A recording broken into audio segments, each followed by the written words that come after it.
Halo pemirsa, apa kabar Anda hari ini? Senang sekali saya Raden Medles dapat kembali menemani Anda dalam sebuah program talkshow inspiratif. Ini dia Bincang Sehati. Ya pemirsa, bagi Anda para wanita di luar sana yang kayaknya usianya udah 30 plus, 40 plus gitu ya. Kadang-kadang ada rasa khawatir yang kadang-kadang bisa berlebihan gitu ya. Ketika menghadapi masa-masa di mana mau masuk periode menopause. Nah menopause ini kan memang secara alami akan terjadi pada setiap wanita gitu ya. Menjelang usia-usia ya kesanalah seperti itu ya. Tapi banyak juga yang kayaknya belum siap ya. Sementara kita tahu menopause ini adalah proses berakhirnya siklus menstruasi pada seorang wanita. Nah mungkin ada banyak ya myth and fact seputar menopause yang akhirnya membuat banyak wanita ini agak concern ya, agak ragu, agak khawatir seperti itu ketika mereka harus menghadapi menopause. Ditambah lagi gitu ya, kalau ada kedengar kabar, baca berita dan lain sebagainya bahwa katanya menopause itu bisa terjadi lebih dini. Wah, ini nambah khawatir lagi ya. Terus apa sih yang menyebabkan kenapa seorang wanita bisa mengalami menopause lebih dini? Faktor-faktornya apa saja yang bisa menyebabkan hal tersebut? Inilah topik yang akan kita bahas hari ini ya. Kenapa sih bisa terjadi menopause dini ya? Oke, sebelum kita bahas tentang tema tersebut, kita akan membahas terlebih dahulu beberapa mitos atau fakta seputar menstruasi yang kayaknya udah sering kita dengar di masyarakat kita, nggak ngerti ya ini beneran fakta atau cuma mitos belaka. Oke, kita lihat yang pertama pemirsa ya. Minuman soda itu katanya bisa melancarkan menstruasi. Nah, lancar atau tidaknya volume darahnya gitu ya, yang keluar apakah langsung deras atau flek gitu ya. Ini kan beberapa concern, beberapa masalah isu yang dihadapi oleh wanita ketika menstruasi gitu ya. Udahlah emosinya nggak stabil, mood swing dan lain sebagainya.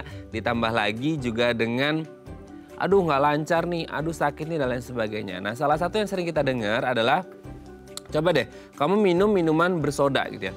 Karena dipikirnya gini, minuman bersoda itu kan ya pasti mengandung gas lumayan tinggi gitu ya. Sehingga apa? Sehingga bisa membuat orang dengan yang lagi mengalami menstruasi darahnya bisa cepat lancar gitu ya, ngalirnya cepat sehingga cepat bersihnya dan lain sebagainya karena mungkin kandungan gas yang di dalamnya. Tapi kan kita tahu bahwa ternyata minuman bersoda ini kan mengandung kafein yang lumayan tinggi. Nah pertanyaannya, dengan kandungan kafeinnya tinggi ini apakah bisa memperlancar menstruasinya atau justru bisa berkebalikan, justru malah bisa menghambat menstruasinya?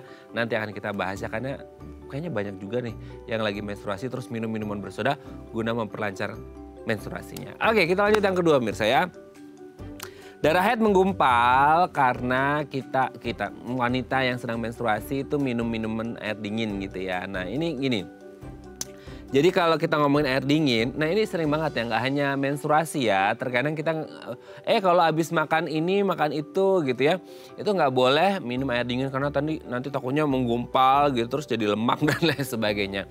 Nah, jadi kayak kita menganalogikan itu dengan wanita yang sedang menstruasi atau haid gitu ya. Jadi ketika seorang wanita sedang menstruasi terus minum air dingin gitu ya, masuk ke dalam. Nggak ngerti sih itu ya analoginya gimana masuknya ya. Tapi intinya kayak air dingin masuk ke dalam tubuh terus ketemulah mungkin ya. Si air dinginnya masuk entah ketemu atau ada efek dari dinginnya sehingga membuat darah menstruasinya itu jadi menggumpal.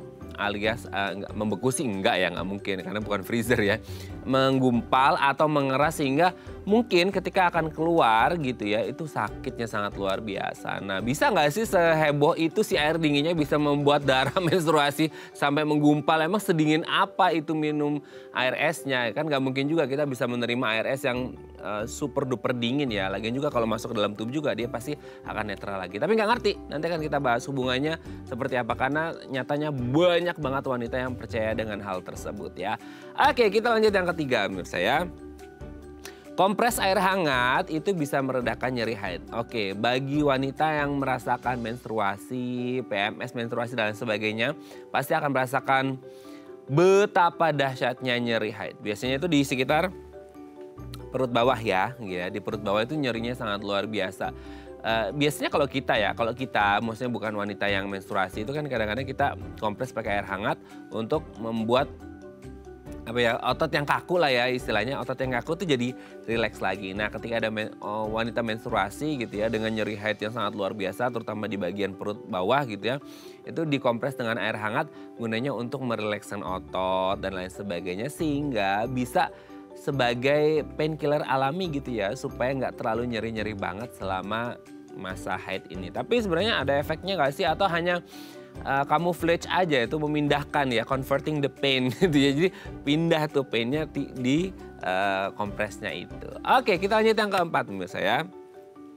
Nah ini katanya nggak boleh having sexual intercourse gitu ya selama masa menstruasi. Nggak boleh berhubungan intim selama masa menstruasi. Jadi gini, di luar konteks agama gitu ya, karena ada agama yang mengajarkan, oh nggak boleh nih kalau lagi menstruasi berhubungan intim gitu ya, karena katanya nggak suci dan lain sebagainya. Nah kalau secara medik, apakah medically proven kalau wanita yang sedang menstruasi itu nggak boleh melakukan hubungan intim dengan suami? Karena mungkin ya ada yang bilang, nanti juga perlu dikonfirmasi nih ke dokternya, darah yang keluar itu kan darah kotor, jadi nanti kalau berhubungan intim nanti bisa bawa infeksi, penyakit, bakteri dan lain sebagainya. Sehingga apa? Bisa menyebabkan mungkin ya kayak penyakit menular seksual lah, sakit yang sangat luar biasa dan lain sebagainya. Nanti akan dibuktikan ya dan dijelaskan oleh dokter kita. Oke, kita lanjut yang terakhir pemirsa. Penting minum obat penambah darah saat haid. Nah, it's natural thing happens ketika wanita sedang menstruasi pasti darahnya kan banyak yang keluar. Ya iyalah namanya menstruasi itu pasti darah keluar gitu ya. Nah salah satu yang harus diantisipasi adalah bagaimana kemudian wanita yang sedang menstruasi atau haid akan mengalami anemia karena kekurangan darah. Nah bisa jadi diantisipasi dengan minum obat atau pil penambah darah. Nah ini sebenarnya efektif nggak sih untuk apa ya istilahnya? Menggantikan darah yang sudah keluar di menstruasi ini sehingga tidak mengalami anemia. Oke, itu tadi beberapa mitos atau fakta seputar menstruasi dan kami akan membahasnya sesaat lagi. Tetap bersama kami di Bincang Sehati.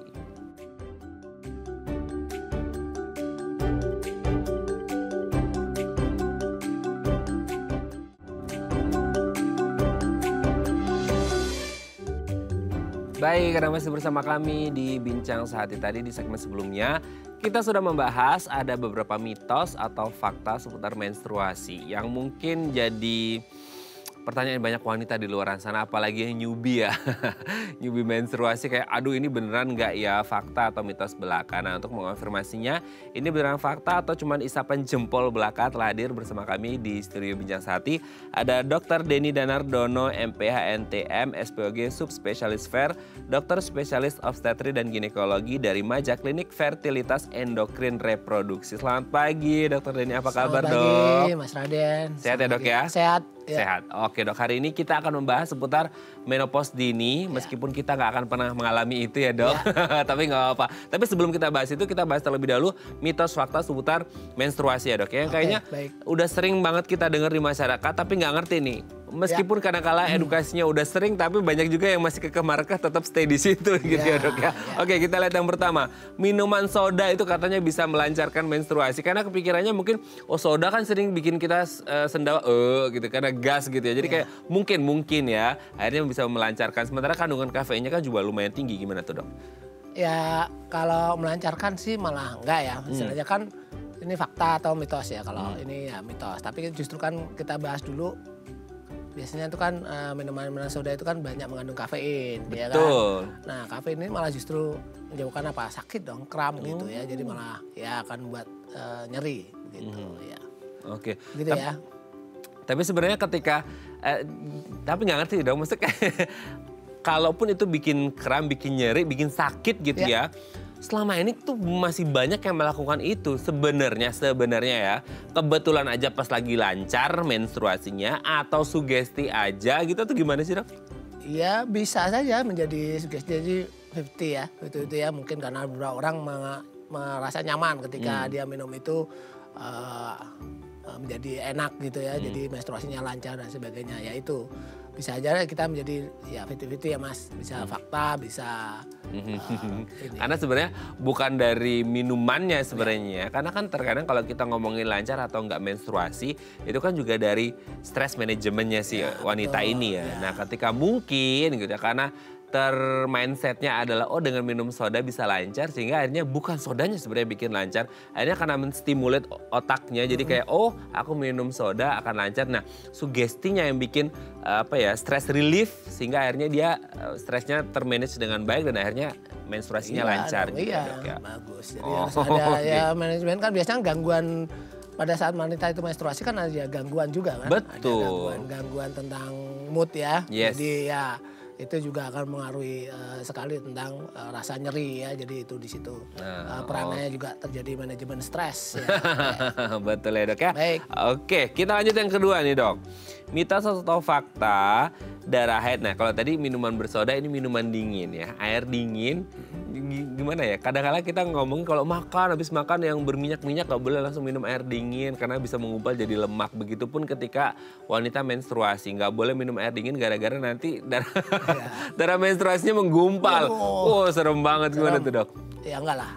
Kalau ini mitos lah ya. Nah, jadi nggak ada hubungannya antara minum es dengan darah menggumpal. Jadi nanti kalau semua orang minum es, wanita minum es nanti darahnya menggumpal semua kan, enggak kan ya. Jadi darah haid itu adalah luruhnya ya, keluarnya jaringan dinding rahim itu keluar ya karena pengaruh hormon. Jadi ya itu hanya sel-sel darah biasa aja. Jadi tidak ada karena pengaruh dari minuman dingin atau minuman panas, nggak ada itu. Jadi ya sama ya. Jadi karena itu tidak terjadi penggumpalan. Jadi ya memang dari dinding rahimnya aja. Ya, jadi dinding rahim yang dipengaruhi oleh hormon sehingga lepas dari dinding rahimnya sehingga keluarlah darah itu namanya darah haid. Begitu Mas. Oke, ya. jadi tidak ada hubungan antara darah menggumpal dan minum air dingin ya. Takutnya kayak aduh Dok aku lupa habis minum air dingin padahal aku lagi menstruasi, ya udah aku minum air panas aja buat netralisir. Enggak juga ya, malah melepuh itu nanti. Ya. Oke ya, kita lanjut yang ketiga Dok. Nah kompres air hangat untuk meredakan nyeri haid itu kan biasanya kalau kita lagi haid kan nyerinya sangat luar biasa tuh di perut bagian bawah, itu gimana tuh? Ya sama tadi itu ya. Seperti kita ya, kalau kita lagi stres itu ketika diberi air hangat ya akan nyaman ya. Yes. Jadi otot daripada rahim itu kalau terjadi haid itu kan mengalami kontraksi juga ya. Karena ada hormon ya, dari lepasnya dinding rahim tadi itu mengeluarkan hormon juga yang menyebabkan nyeri ya. Jadi pemberian air hangat itu membuat otot-otot daripada itu menjadi lebih agak relaksasi lah.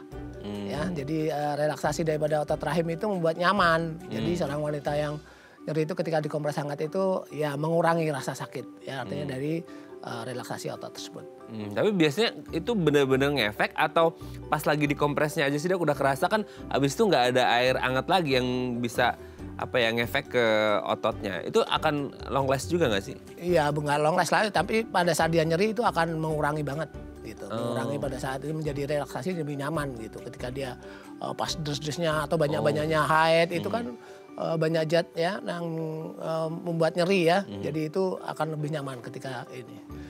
Selain tentunya bisa diberikan obat-obatan ya untuk menghilangkan rasa tapi itu tersebut. yang alami ya supaya nggak begitu sakit ya, banget. Kita membahas tadi mitos atau fakta ya, tentang air hangat. Betul. Jadi kalau perempuan lagi haid terus nyerinya sangat luar biasa, karena biasanya nyerinya sangat luar biasa ya Dok. Sampai ada yang sampai guling-guling dan lain sebagainya. Banget. Banyak. Banyak ya Dok ya. Oke, kita lanjut yang keempat. Nah ini dia Dok ya. Nggak boleh berhubungan intim sama pasangan ketika menstruasi. Nah gimana tuh Dok? Waduh, kayaknya emang ya dari kesehatan ya pasti enggak lah ya. Apalagi dari agama tadi sudah disebutkan ya, itu bahwa di kesehatan kan karena ya mengandung dinding rahim itu kan bisa menyebabkan namanya endometriosis ya. Kapan-kapan kita mungkin bisa bahas tentang endometriosis itu. Jadi lapisan dalam itu akan masuk ke dalam hidung telur ya, kemudian masuk ke dalam perut ya, kemudian tumbuhlah itu nanti akan menjadi kista endometriosis ya, itu yang jelas. Yang kedua juga ya mungkin kotor ya, mungkin mengandung bahan infeksi dan sebagainya, akan mudah untuk masuk ke dalam wanita tersebut untuk jadi infeksi begitu Mas. Oke ya, jadi tahan-tahan dulu ya. Enggak boleh. Iya. Harus bersih dulu lah. Harus bersih dulu ya. Kan enggak lama juga ya Dok iya, ya. Dong. Paling berapa hari ya Dok ya? Seminggu ya. Seminggu lah ya, puasa dulu seminggu bisa lah ya insya Allah ya. Oke Dok, yang terakhir, minum obat penambah darah ketika menstruasi supaya mungkin menghindari terjadinya anemia dan lain sebagainya. Gimana tuh Dok? Ya pada wanita tertentu ya, biasanya kan hanya banyak banget ya, sampai lama kadang-kadang ya.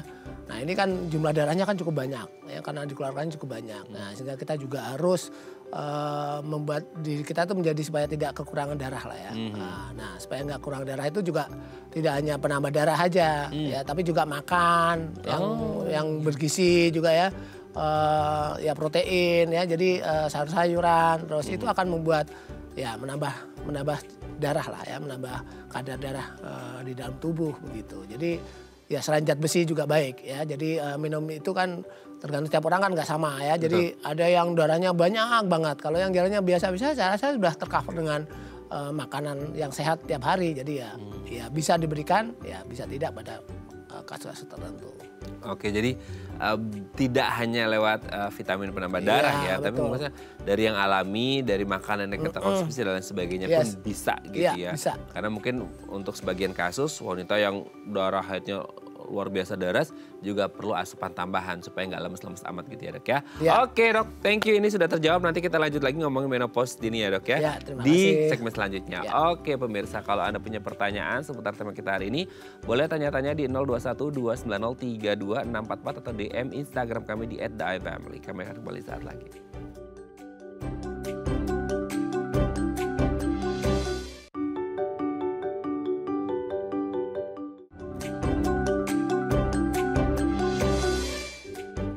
Baik, karena masih bersama kami di Bincang Sehati, kita masih membahas tema kita hari ini seputar bagaimana sih mengenali gejala menopause dini. Nah, kalau Anda punya pertanyaan seputar tema kita hari ini, boleh tanya-tanya di 0212903244 atau DM Instagram kami di @theifamily. Kita masih bersama dengan Dr. Denny Danardono, MPH NTM SPOG, subspesialis dokter spesialis obstetri dan ginekologi dari Majaklinik Fertilitas Endokrin Reproduksi. Oke, ini banyak banget ya dok, belajarnya lama banget kayaknya dok.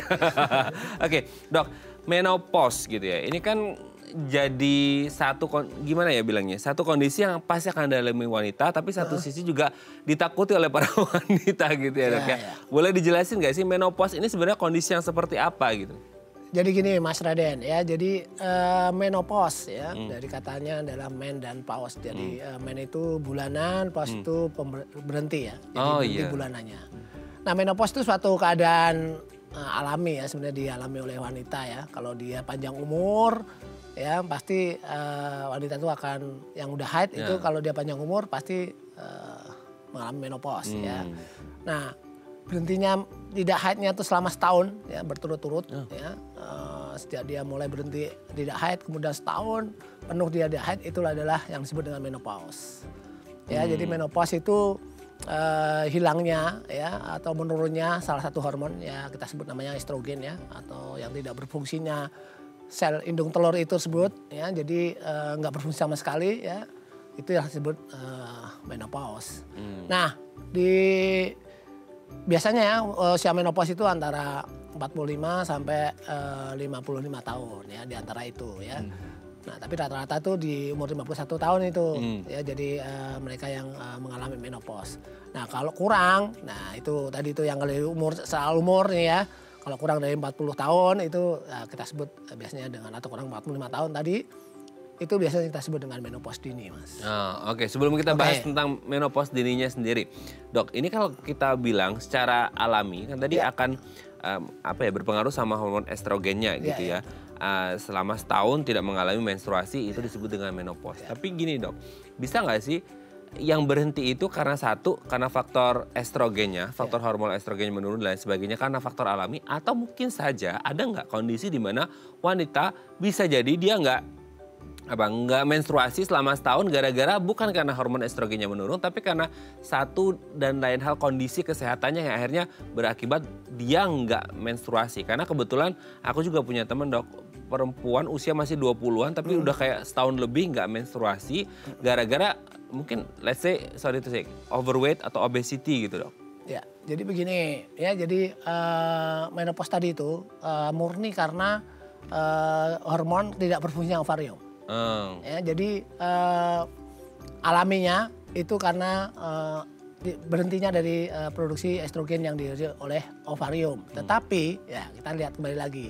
Kan banyak itu yang bisa mengganggu daripada fungsi indung telur tadi ya. Misalnya nih ya pasien wanita dengan gangguan autoimun. Ya, itu biasanya itu ya, atau mungkin misalnya kita lihat lah pasien dengan lupus yang mungkin sering ya, itu mungkin akan lebih cepat untuk terjadinya menopause. Atau wanita dengan pengobatan kanker, kemoterapi ya, jadi juga atau menggunakan sinar radiologi ya, itu juga akan menghentikan fungsi daripada indung telur ya, sehingga produksi estrogennya juga akan habis ya. Terus kemudian ya genetik ya, biasanya kalau ini di jurnal itu juga dikatakan bahwa kalau misalnya ibunya dulu mengalami menstruasi dini, kemungkinan juga anak perempuannya juga akan bisa lebih cepat untuk terjadinya menopause ya. Terus kemudian ya lifestyle ya, lifestyle yang kita tahu lah, hidup yang tidak sehat, merokok dan sebagainya itu akan mempercepat ya lingkungan alam ya, kita sendiri yang kurang bagus, misalnya adanya pestisida dan sebagainya, itu juga akan menyebabkan fungsi daripada ovarium itu berhenti. Nah, fungsinya berhenti itu yang permanen tadi itu, yang sampai setahun itu ya kita sebut dengan menopause, Mas. Jadi kalau misalnya obesitas ya, bisa juga ya karena itu lifestyle ya. Tapi itu kalau misalnya fungsinya masih baik, ya kita berubah lah lifestyle-nya itu. Sehingga kandungan indung telur itu menjadi lebih tetap berfungsi sebagai menghasilkan hormon-hormon yang berfungsi untuk menstruasinya, begitu. Jadi kita harus melihat ada beberapa faktor gitu ya, Dok ya. Karena mungkin bisa jadi ini terjadi karena ini, terjadi karena itu dan lain sebagainya gitu. Tapi gini, Dok, kembali lagi ke menopause. Sebenarnya di satu sisi kan memang tadi kita udah sempat dibahas, ini jadi momok juga buat wanita gitu ya, bahwa akan menghadapi menopause karena mungkin begini begitu dan lain sebagainya. Banyak omongan seputar itu emang semengerikan itu ya, Dok ya. Jadi menopause itu kan memang setiap wanita harus ya yang saya perhatikan sehat ya. Ada umurnya ya. Gitu ya. Kalau umurnya lebih dari 51 tahun ya, atau lebih dari 55 tahun kan, apalagi sekarang harapan Indonesia, masyarakat Indonesia pastilah meningkat ya kan. Nah, pasti akan lewat lah itu, pasti akan mengalami mengalami menopause ya. Tetapi ya menopause itu kan setelah berhentinya hormon tadi itu kan menimbulkan efek-efek samping ya, efek-efek samping dari penurunan itu yang harus kita cegah atau kita lakukan sebelumnya, prepare sebelum terjadinya menopause itu supaya tidak mengurangi risiko terjadinya setelah menopause. Itu yang harus kita tahu. Nah, contoh nih misalnya apa sih yang muncul ketika menopause ya, pasti ya mood. Ya, gangguan ya, itu paling sering ya, hot flashes. Meskipun tidak semua orang ya, Indonesia justru orang wanita Indonesia itu jarang ya mengalami hot flashes, meskipun untuk orang-orang tertentu mengalami hot flashes itu. Atau osteoporosis, ini juga yang tiba-tiba tulang patah. Nah, ini juga jarang, sering terjadi pada wanita dengan menopause. Oh, kalau di Indonesia juga? Iya, sama ya. Jadi terus penyakit jantung, kardiovaskuler, ya, koroner ya, kemudian ya jantungnya berpengaruh. Atau mungkin ada lagi efek samping daripada menopause itu sukar ya, buangan besar, sembelit, kemudian tidak bisa menahan kencing dan sebagainya. Itu justru itu yang kita perlu perhatikan ketika yang menjadi ketakutan itu, ya itu tadi itu. Udah juga ya Alzheimer ya, lupa. Nah, ini yang kalau di negara Amerika ini yang paling ditakutkan adalah lupa ini ya. Nah, kalau kita kan mungkin kalau di negara kita itu anak itu masih mengurus orang tua sehingga masih enak ya. Kalau mereka kan di sana mungkin karena harus mandiri, mereka takut lupa itu karena merasa ya udah dewasa ya udah akhirnya udah jarang lah, mereka kan tidak seperti kehidupan kita di sini ya. Kalau di sini mungkin orang tua itu ada yang merawat dan sebagainya. Betul. Ya, jadi ya lupa itu masih banyak yang mengingatkan ya, gitu ya. Ada ketimuran kita ya masih ya, Dok ya. Oke, tapi sebenarnya gini, karena ketakutan itu kan sebenarnya bisa diantisipasi ya, maksudnya dengan edukasi dan sebagainya dan penerimaan sebenarnya, Dok. Karena ya alhamdulillah berarti kan kalau dikasih menopause berarti umurnya lumayan panjang gitu ya, Dok ya. Nah, sebenarnya ada nggak sih yang kayak bahasanya kayak menuju ke sananya itu siklusnya seperti apa? Kan biasanya kalau wanita menstruasi kan bulanan. Ya, tadi kan menopause bulanannya berhenti gitu. Nah itu siklusnya seperti apa menjelang menopause itu? Kan ada istilahnya kalau nggak salah perimenopause gitu ya. Nah itu ada perbedaankah biasanya bulanan lancar terus tiba-tiba apa mungkin 2 bulan sekali, 3 bulan sekali gitu. Atau kemudian oh biasa 7 hari ini cuma 2 hari, 3 hari flek-flek kecil. Itu gimana? Ya jadi gini, ya benar ya tadi dikatakan Mas Raden itu. Jadi menopause itu kan tadi berhentinya selama haid selama 12 bulan ya. Sebelumnya kan masa sebelum itu namanya perimenopause ya. Yang dimulai biasanya umur di atas 35 tahun kan. Ya karena usia reproduktif yang paling baik itu kan sampai umur 35 tahun lah ya. So, kalau mau pengen hamil dan sebagainya itu sebaiknya di pas sebelum 35 tahun lah ya biar itu menjadi baik. Nah kemudian ada perubahan daripada indung telur tersebut ya kan. Nah itu kita sebut masa-masa kalau bila terjadi gangguan yang seperti itu yang seperti tadi yang kita sebut dengan perimenopause ya. Nah itu tadi misalnya haidnya bisa banyak, mungkin siklusnya tidak teratur ya. Terus gangguan tidur. Nah ini mulai nih kalau udah mulai ada gangguan tidur, siklus nggak teratur, bad mood ya. Itu kita perlu ya kita gali ya kalau tidak ada penyakit yang mendasarinya ya. Misalnya tidak ada penyakit tadi yang saya sebut tadi misalnya SLE ya, kemudian gangguan imunologi ya, terus tidak ada keturunan dari ibunya yang punya menopause dini ya kita harus mulai memberi konseling ya tentang ini untuk mencegah supaya tidak jadi menopause ya atau menopause dini atau kita menyiapkan apa sih nanti efeknya setelah dia kalau terjadi menopause ya gitu. Nah yang kedua selain perimenopause itu ada juga istilahnya pasca menopause atau post menopause ya. Jadi biasanya setelah 5 tahun atau sampai umur 60 tahun itulah disebut kita pasca menopause. Gitu Mas. Oke.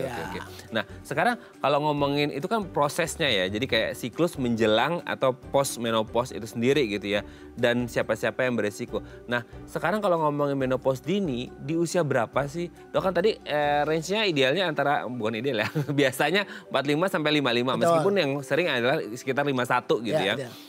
Itu yang paling dini sekali dokter pernah ketemu kasus atau mungkin dari literatur ada penelitian berapa paling muda usia yang bisa terjadi? Pernah ya ada berapa ya misalnya ada yang pernah ada 32 tahun juga pernah. 32 tahun? Ya, jadi mengalami menopause dini ya. Jadi kita gali lah kenapa ini menjadi menopause dini. Apakah dulu ibunya orang tuanya juga menopause dini ya, terus apakah ada penyakit yang mendasari tadi, apakah melakukan pengobatan kanker dan sebagainya itu akan membuat itu ya, kemudian ada operasi yang harus mengangkat kedua indung telurnya itu juga akan mempercepat namanya menopause dini.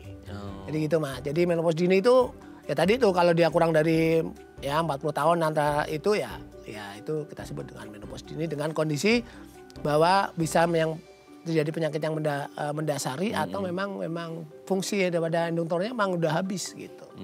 Secara genetik ya. Pasti ada alasan tertentu kenapa akhirnya orang ini bisa mengalami menopause dini bahkan di usia 30-an tahun pun sudah mengalami gitu ya. Misalnya kayak juga penyakitnya kelainan genetik misalnya kayak Turner syndrome ya mungkin kapan itu bisa dibahas juga. Turner syndrome itu juga mengalami menopause dini ya karena fungsi ovariumnya tidak baik. Oke. Jadi ada banyak kondisi yang bisa menyebabkan kenapa seorang wanita bisa mengalami menopause dini.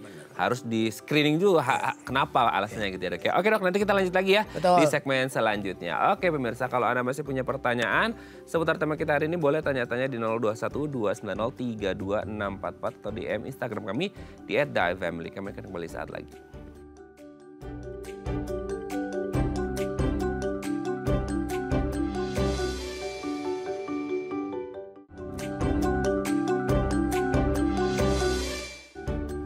Baik, karena masih bersama kami di Bincang Sehati, kita masih membahas tema kita hari ini seputar kenali gejala menopause dini. Nah, kalau Anda punya pertanyaan, boleh ya tanya-tanya di 021-290-3244 atau DM Instagram kami di @daifamily. Kita masih bersama dengan Dr. Denny Danardono, MPH NTM, SPOG, Subspesialis Fer, Dokter Spesialis Obstetri dan Ginekologi dari Maja Klinik Fertilitas Endokrin Reproduksi. Oke, dokter, kita lanjut lagi.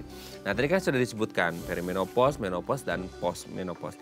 Yang jadi concern pertama adalah ya kalau post menopause karena mereka udah mengalami menopause jadi mungkin sedikit banyak udah ready lah ya dok ya. Yang jadi concernnya itu pasti yang perimenopause gitu. Nah sekarang ini kalau kita ngomongin range usia tadi menopause itu 45 sampai 55 biasanya di 51. Nah kalau perimenopause ini sendiri dia bisa berlangsung berapa lama sebelum masuk ke menopause-nya itu sendiri gitu. Karena kan mereka harus cuma setahun, setahun siap nggak ya ke menopause gitu. Atau mungkin lebih dari setahun gitu, mungkin 5 tahun sebelumnya sehingga akhirnya mereka bisa, apa bahasanya dok, adaptasi kali ya dok ya, bahwa I'm getting there gitu, aku akan menuju ke menopause itu gitu dok. Ya jadi gini, itu yang disebut akan menjadi perubahan tadi ya, perubahan pola menstruasi ya. Betul. Ya biasanya diikuti dengan perubahan-perubahan lain yang nggak hanya menstruasi aja, ya, misalnya dengan mood tadi ya, terus gangguan mungkin udah mulai muncul ya, hot flashes tadi itu ya.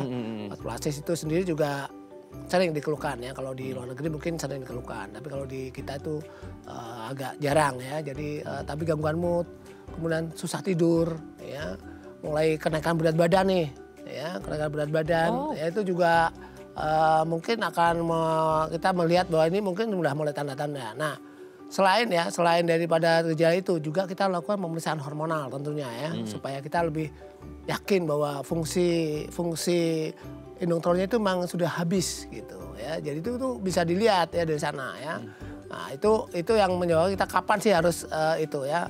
Kita juga bisa melihat itu salah satu yang bisa melihat fungsi daripada indung trol itu masih baik atau enggak itu dengan pemeriksaan salah satu laboratorium yaitu anti Mullerian hormon ya. Jadi kita bisa melihat itu. Terus kadar satu lagi adalah inhibin ya, itu bisa dilakukan pemeriksaan laboratorium di sana. Jadi bagaimana dengan pemeriksaan laboratorium ini, mendukung nggak ini akan terjadinya menopause ya. Ini kita bisa memprediksi di sana ya. Jadi kita bisa melihat bagaimana ditambah dengan keluhan-keluhan tadi ya. Setelah ada keluhan-keluhan itu kita dukung untuk bagaimana sih laboratoriumnya supaya kita melihat ini kamu nih sudah akan mendekati dengan menopause ya. Jadi di situ yang akan kita berikan konseling ya supaya dia siap untuk ketika dia menopause, kemudian dari efek-efek samping daripada menopause, kemudian dari komplikasi ya, bukan komplikasi artinya setelah terjadi menopause itu akan terjadi apa aja. Nah itu perlu kita berikan edukasi dari pasien-pasien dengan yang mau menjelang menopause maupun pada saat dia menopause. Tentunya dengan kalau dia sudah tidak haid selama 1 tahun ya itu ya mereka jatuh pada masa yang namanya kita sebut dengan menopause. Nah itu benar-benar yang tidak ada even flag pun nggak ada gitu ya dok ya? Ya nggak ada dong. Nggak ada sama sekali ya. Oke, nah sekarang gini, kalau orang yang menopause normal gitu ya, normal kan memang secara proses degenerasi tubuh itu kan terjadi ya karena perempuan karena ya hormon estrogen dan lain sebagainya deh gitu terjadi gitu ya, normal gitu. Nah kalau untuk yang menopause dini ini sendiri gitu, berarti kan ada sesuatu ya. Apakah itu karena mungkin proses alami tubuh atau mungkin karena tadi beberapa penyakit ini dan lain sebagainya gitu. Nah kalaupun akhirnya terjadi gitu, entah karena alami ataupun karena proses penyakit gitu ya, itu sebenarnya ada dampaknya nggak sih dok menopause dini pada tubuh seorang wanita itu? Apakah kemudian kayak kalau alami ya memang akan terjadi seperti itu, atau mungkin kalau ada penyakit berarti apakah nanti tubuhnya akan jauh lebih lemah atau penyakitnya lebih buruk atau gimana sih dampaknya? Ya pasti ya. Estrogen itu adalah hormon ya istilahnya kalau buat wanita itu adalah dewanya ya. Jadi ketika dia hormon itu habis ya, dia bekerja sama sekali ya, itu dampaknya banyak pada wanita ya. Pasti ya yang paling sering terjadi itu pasti gangguan mood.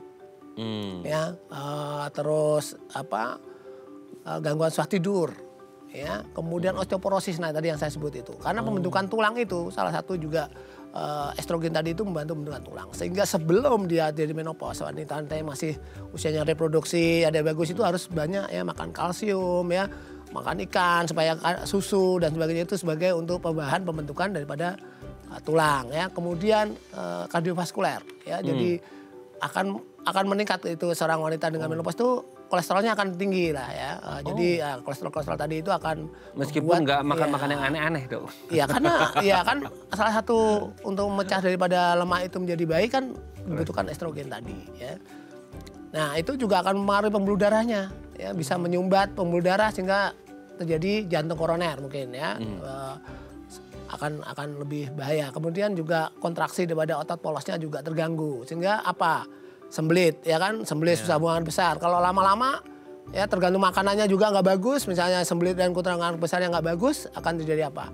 Bisa menjadi kanker kolon misalnya yang akan ya yang minggu depan katanya mau dibahas tadi kan, ya kan tentang kanker usus ya itu bisa terjadi pada wanita dengan itu penurunannya estrogen. Kemudian dengan misalnya otot polos kencing ya itu menjadi lebih kendor dan sebagainya ya itu juga akan membuat dia susah menahan kencing sehingga sering ya beser istilahnya orang Jawa itu ya jadi sering kencing dan sebagainya. Nah yang paling penting lagi adalah libido nih. Nah ya kan libido itu menurun. Itu juga bikin mood juga dong. Iya libido menurun. Karena apa? Vaginanya juga menjadi lebih kering, dryness. Ya, menjadi tidak nyaman ketika dia berhubungan tuh sakit. Ya sehingga dia libidonya menurun. Nah ini kan kalau kita nggak beri konseling yang baik, dia mulai kita terapi yang baik, kan akan mengganggu dalam sebuah rumah tangga ya. Ini kan karena hubungan seksual dan ini kan sangat penting gitu. Itu Mas. Oke. Ya, Jadi gitu memang ya. banyak faktornya Banyak, gitu ya, Dok, ya. iya. Oke Dok, sebelum kita lanjut ini ada DM Instagram, Ya. aku bacakan ya. Ini dari Mbak Laila nih ya. Oh, betul usianya baru 25 nih ya. Pagi Dok, usia saya 25 dan siklus, dia typo ya, siklus maksudnya ya. Siklus menstruasi saya tuh nggak lancar. Kadang menstruasinya itu 2-3 bulan sekali. Apa punya potensi menopause dini, gimana cara mencegahnya? Makasih Dok. Nah ini mungkin tadi sempat kita bahas juga, ada yang menstruasinya 2-3 bulan sekali itu gimana Dok? Ya. Usia masih muda banget nih, 25 nih. Ya gangguan menstruasi itu banyak ya sebabnya ya. Selain tadi pengarah itu menopause dini tadi yang kita sebut, tetapi kan ada juga misalnya dengan yang kita kenal dengan amenorrhea sekunder ya. Amenorrhea sekunder itu adalah ya tadi itu seorang wanita yang tidak haid selama 3 siklus ya berturut-turut ya itu yang tadinya haid nih ya. Setelah masa pubernya dia haid, kemudian terjadi pemutusan tidak haid selama 3 bulan berturut-turut, ya itu kita sebut dengan amenorrhea sekunder ya seperti ini. Nah amenorrhea sekunder ini sebabnya banyak, beda dengan menopause dini atau menopause ya. Kalau menopause memang estrogennya udah habis, ini kadar estrogennya masih baik, ya kan. Tapi dia terjadi faktor-faktor lain yang bisa mengganggu daripada menstruasi. Misalnya apa nih? Nah, yang paling sering nih, yang lagi ngetren nih adalah polycystic ovarium syndrome. Ya itu ya karena gaya lifestyle ya. Jadi ini adalah gangguan daripada insulin resisten ya. Jadi tidak baiknya insulin dalam darah untuk mengelola insulin ya. Kemudian penyakit yang ini juga tiroid. Ya itu juga bisa menyebabkan mesnya tidak lancar ya itu ya. Jadi penyakit-penyakit yang begitu juga tadi itu obesitas salah satunya juga itu akan membuat seorang wanita bisa menjadi amenorrhea atau mesnya tidak teratur dan itu. Tapi kalau kasusnya seperti ini Dok, maksudnya kan kadang-kala ya ada loh Dok mungkin di luar sana kayak oh yaudah deh nggak apa-apa deh baru lewat sebulan ini baru sekali gitu. Karena mungkin masalah edukasi dan sosialisasi juga ya Dok ya. Kita akui karena coverage area di Indonesia juga lumayan besar gitu ya. Jadi mungkin banyak yang nggak paham. Nah kalau akhirnya terjadi pembiaran gitu, ya karena mungkin beberapa kasus penyebabnya yang tadi, akhirnya ya udah nggak apa-apa deh gitu. Nanti muncul lagi, tapi kan akhirnya berulang tuh siklusnya seperti itu terus gitu ya. Amenorrhea sekundernya berlanjut terus. Itu bisa nggak the worst skenario terburuk dari itu apa? Apakah juga bisa mengalami menopause dini atau mungkin bisa jadi komplikasinya ke yang lain gitu? Ya bisa aja Mas, kalau misalnya tadi itu menjadi sebuah tadi itu yang lifestyle tadi itu ya, gaya hidup yang tidak bagus itu ya. Misalnya ya minum alkohol, rokok, itu juga faktor risiko untuk terjadinya menjadi menopause dini. Sehingga wanita yang melakukan ya yang hidup yang nggak sehat tadi itu akan mempercepat jadi prosesnya menopause dini gitu. Jadi kalau misalnya dia terjadi gangguan menstruasi ya, dia merasa orang wanita kan harusnya kan ketika dia udah sudah saatnya menstruasi kan dia harus menstruasinya menjadi teratur. Nah ketika dia tidak teratur ya jangan dibiarin aja. Ya seharusnya dia ke dokter lah ya untuk ada apa nih? Ya mesti ada apa nih ya. Selain disingkirkan bahwa tidak haidnya itu bukan karena hamil ya. Bukan karena hamil ya. Bisa aja kan karena hamil kan bisa aja mungkin ya. Ya jadi kalau faktor-faktor yang lain yang bukan kehamilan ya itu harus kita lihat. Kenapa dia wanita tidak menstruasi. Karena setiap wanita yang menstruasi itu kadar hormonnya juga pasti baik ya. Estrogennya pasti baik, progesteronnya pasti baik gitu. Jadi kalau dia haidnya teratur. Tapi kalau ketika dia sudah gangguan haid, ya perlu diperlakukan pemeriksaan yang lebih lanjut supaya tidak jadi jatuh ke dalam tadi itu. Sehingga fungsinya jelek misalnya yang tadi itu ya PCOS ya, gangguan ovarium ya. Itu kan bisa menjadi penyakit diabetes mellitus ya, yaitu ya meskipun tipe 2, tetapi kan berarti akan menjadi gangguan daripada diabetes itu akan banyak sekali. Salah satunya juga bisa menyebabkan tidak berfungsinya ovarium karena itu ya, menjadi badannya menjadi obesitas ya. Itu juga stres yang terlalu sering itu juga akan mengganggu proses haid itu sendiri. Oke ya. Gitu, Semoga ini bisa menjawab pertanyaan Mbak Laila ya. Pokoknya harus diperiksa dulu ke dokter apa yang terjadi. Jangan sampai ini berlanjut terus gitu ya dok ya. Oke dok, nanti kita lanjut lagi ya di segmen terakhir ya. Oke pemirsa, kalau Anda masih punya pertanyaan boleh di 021 290 3244 atau DM Instagram kami di @theifamily. Kami akan kembali saat lagi.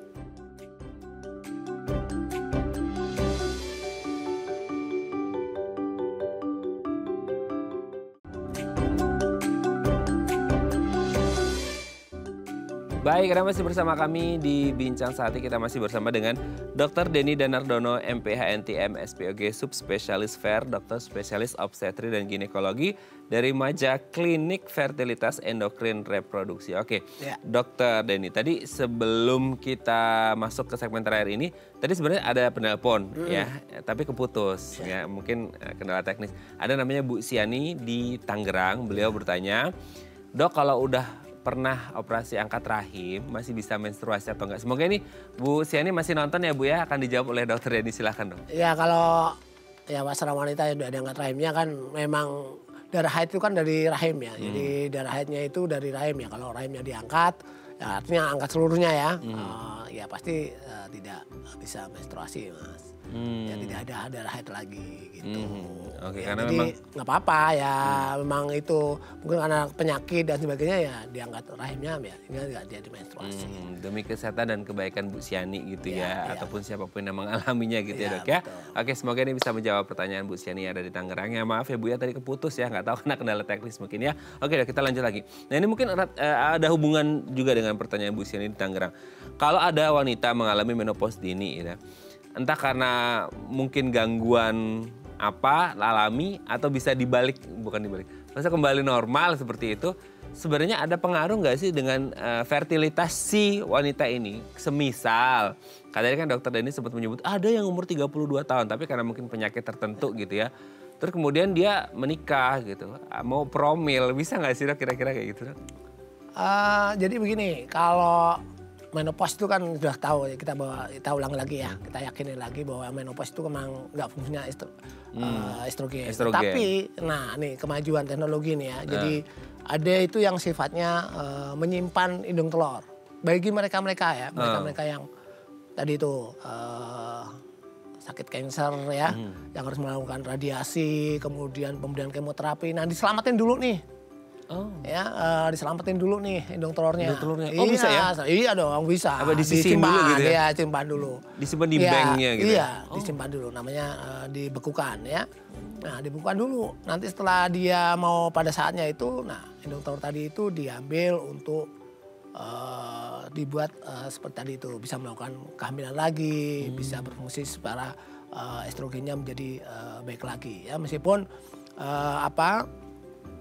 ini teknologinya masih jarang ya, maksudnya masih awal ya, tapi eksperimen ini akan terus berkembang. Jadi ini adalah hal yang baik menurut saya, ini sangat penting ya. Jadi penyimpanan indung telur buat mereka-mereka yang mengalami penyakit ya, kanker tertentu, yang mengalami kemoterapi, masih bisa untuk harapannya estrogennya akan indung telurnya akan dimasukkan lagi ke dalam wanita tersebut. Begitu Mas. Itu teknologi yang di dunia atau di Indonesia pun kita bisa? Ya ada. Kita baru bisa menyimpan, ada. Itu ya salah satu sahabat saya mungkin bisa melakukan tersebut. Oke. Dengan catatan kali ya dok ya, maksudnya rahim dan ovariumnya masih ada atau gimana tuh? Oh iya dong, Kan kalau hamil kan harus ada rahimnya ya, dan indung telurnya ya itu tadi yang baik itu tadi. Tapi pengaruh nggak sih dok ke kualitas? Nah, kan kita baru bicara masalah, oh ini alamin disimpan di ovarium, rahim, skim gitu ya, atau ini disimpan di bank gitu, kemudian nanti hasilnya tetap sama persis karena kemajuan teknologi tadi ya? Iyalah. Kita berharap itu akan menjadi hal yang sama ya, nggak berubah apa-apa kan. Sesuatu kalau yang disimpan dibekukan itu kan memang, kalau memang itunya baik, hasilnya bagus ya memang bagus gitu. Nah, gitu aja. Jadi kita kan harus melihat bahwa ini yang kita simpan adalah ya yang baik. Jadi ketika kita nanti mau kita towing atau kita cairkan lagi kita mau masukkan lagi itu sudah baik juga. Sama dengan bayi tabung juga kan, embrio-embrio yang sudah dilakukan itu juga dilakukan penyimpanan begitu Mas. Oke. Ya. Jadi intinya ketika mungkin ada seseorang wanita yang mengalami menopause dini gara-gara masalah penyakit, diselesaikan dulu penyakitnya, kemudian bisa dibalik lagi ya dok ya? Ya itu cara kalau dia memang ada penyakit yang mendasarinya ya. Tapi kalau misalnya karena sudah menopause dini dan memang sudah secara Ya, memang genetik waktunya gitu itu ya. nggak akan bisa dilakukan apa-apa. Karena itu kan masalah waktu ya. Jadi menunda sama dengan kita menunda menopause ya, menunda sih nggak, pasti akan lewat, pasti akan terjadi ya. Tapi nggak bisa menunda karena itu kan proses alami ya. Tapi apa yang akan kita siapkan ketika dia terjadi menopause. Nah, itu yang perlu kita lakukan ya, termasuk tadi itu supaya tidak jadi gangguan mood, supaya tidak dryness, supaya libidonya baik ya, tidak terjadi osteoporosis, bisa tidak terjadi penyakit jantung dan sebagainya begitu tadi. Oke. Tapi sebenarnya hal-hal itu yang kayak mood dan lain sebagainya itu kan pasti sering terjadi ya dok ya. Kalaupun akhirnya kayak preventifnya udah banyak tapi hal-hal tersebut masih agak muncul-muncul sedikit-sedikit, itu normal nggak sih dok? Ya normal kan, dari orang kehidupan kan orang pasti akan menjadi stres, itu kan juga penting juga ya untuk membuat keseimbangan hormon muncul ya kan. Iya dong. Masa kita ketawa terus nggak pernah nangis Nggak kan? mungkin ya. Iya. Ya, kadang sedih ya. Oke. Betul. Jadi balance lah ya dok ya. Oke, terima kasih Dokter Denny. Ini semoga membantu kita semuanya untuk persiapan untuk teman-teman kita yang bersiap menjelang menopause ya. Ini jadi bekal yang sangat penting supaya siap dan ready untuk menghadapi menopause. Jangan ditakuti lah ya, dihadapi ya dok ya. Oke, thank you dok. Terima kasih. Salam sehat untuk keluarga di rumah dan teman-teman di Klinik Maja ya dok ya. Selamat pagi. Salam sehat. Salam sehat kembali dok. Oke pemirsa, itu tadi perbincangan kita dengan Dokter Denny. Semoga bermanfaat ya. Sarah Demadias pamit. Sampai jumpa dan selamat kembali beraktivitas di hari Rabu yang indah ini. Ingat, siap hadapi menopause. Jangan ditakuti, tapi dihadapi ya. Sampai jumpa. Terima kasih ya dok. Thank you.